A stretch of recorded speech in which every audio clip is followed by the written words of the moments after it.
If one be found slain in the land which the Lord thy God giveth thee to possess it, lying in the field, and it be not known who hath slain him, then thy elders and thy judges shall come forth, and they shall measure unto the cities which are round about him that is slain.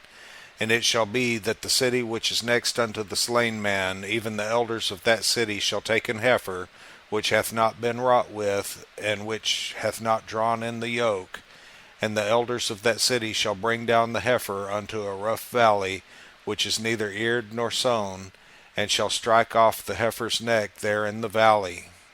And the priests, the sons of Levi, shall come near. For them the Lord thy God hath chosen to minister unto him, and to bless in the name of the Lord. And by their word shall every controversy and every stroke be tried. And all the elders of that city that are next unto the slain man shall wash their hands over the heifer that is beheaded in the valley.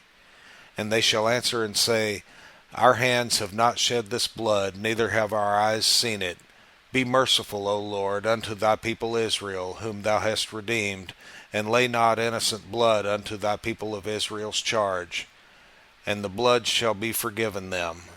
So shalt thou put away the guilt of innocent blood from among you, when thou shalt do that which is right in the sight of the Lord.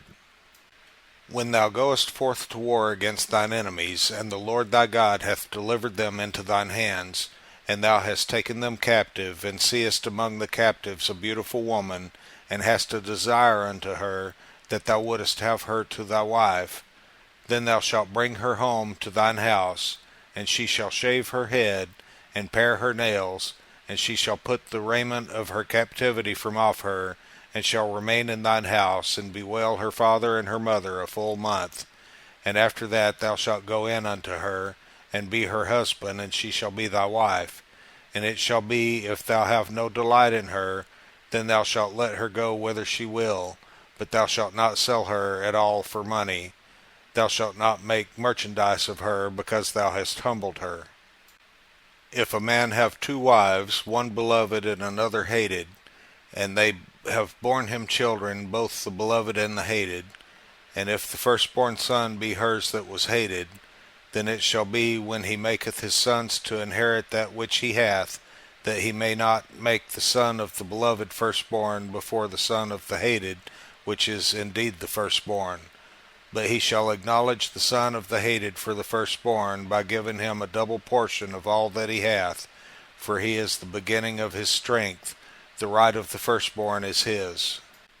If a man have a stubborn and rebellious son, which will not obey the voice of his father or the voice of his mother, and that, when they have chastened him, will not hearken unto them, then shall his father and his mother lay hold on him, and bring him out unto the elders of his city, and unto the gate of his place.